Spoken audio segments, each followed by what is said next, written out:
大家好，又嚟到暖暖即心嘅時間。今日同大家分享嘅繪本書名叫做《我和我的小傷疤》，作者碧翠絲·阿雷馬納，繪者惠慈秀。尋日我跌親啊！我踩到一塊好細嘅石頭，然之後啪啦一聲，我嘅面朝下，肚貼喺地上面。企起身嘅時候，膝頭哥已經磨破咗，痛嘅感覺好似俾火燒，燒到我好痛好痛。我喊到好似個嬰兒咁樣。發生喺我對腳嘅事就好似一場恐怖電影，我從來都冇見過咁多血㗎。呢個字真係會嚇親小朋友。爸爸幫我清理傷口嘅時候，佢話：你好快就會有一塊好靚嘅家。我有一塊好靚嘅家，但係佢一啲都唔靚喎。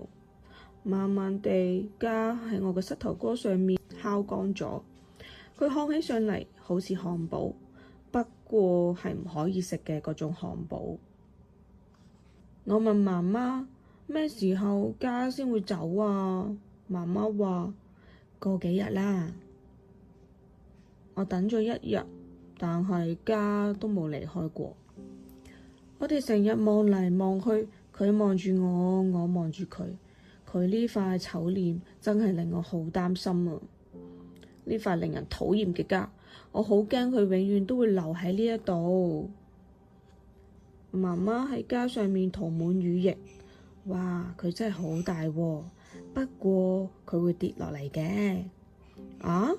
家都會跌親，同我一樣，真係咁好玩咩？係唔係㗎？日子一日咁樣過去，可是家仲係喺嗰度。我知道每個小朋友身上都有家，甚至有一些好奇怪嘅家。可是我嘅家係全世界最糟糕㗎，因為我行到邊呢，佢就跟到邊。所以呢，我叫佢做佩佩。呢個名係我想幫我未來嘅狗改嘅名。後嚟有一日突如其來嘅，喺我完全冇諗佢嘅時候，佩佩呢突然發出咗聲音喎，我就即刻坐起身啦，豎起耳仔聽。你係咪要我走啊？佩佩話：係啊，可唔可以啊？但係好抱歉喎，你要等一等。係啦，你幫我改咗個咩名啊？點解就唔可以叫我做美美或者小珍珠呢？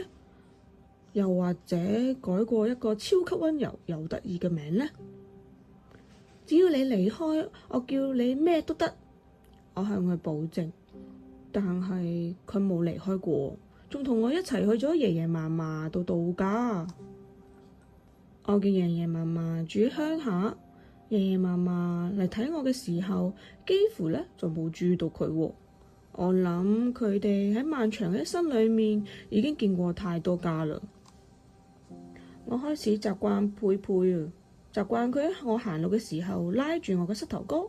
我睇住佢變化，佢變得越嚟越遠，越嚟越細。有時候佢仲好似對我笑，或者佢真係唔係咁討厭我嘅，佢只係做一個家應該做嘅工作。鄉下嘅日子漫長又無聊，我去搵鳥巢，去釣魚，仲同嫲嫲一齊煮飯。喺呢片寂靜裏面，我不經不覺咧就同佩佩講起説話嚟喎。我話俾佢聽啦，我喺森林裏面迷路嘅事，我對蜘蛛嘅恐懼，我夢想要去日本，仲有我想擁有一隻屬於我嘅狗。有一日上晝，我醒嚟發現佩佩走咗，佢會去邊度呢？我起身啦，再喺床下底揾。佢同我講過，佢唔會走㗎喎，但係佢而家走咗。邊個都唔應該唔講再見就默默離開㗎。後嚟我揾到佢啊，原來佢喺床單皺摺裏面瞓着咗。佢睇起上嚟好細好柔軟，佢亦都睇起上嚟同我一樣悲傷。你見到啦，最後我都跌親啦。冇我咗，你會更加開心㗎。我會㗎啦。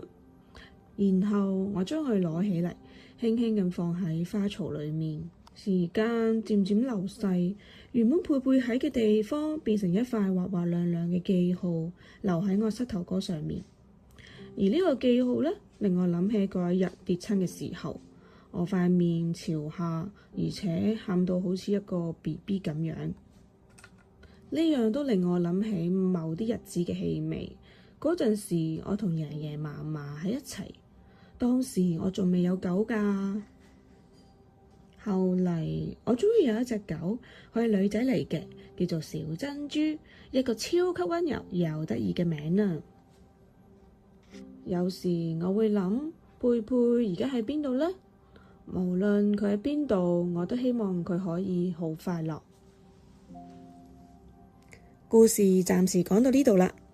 你哋身上有冇小疤痕啊？仲記唔記得當時發生咩事呢？每一道嘅傷痕都係成長經歷嘅勇氣。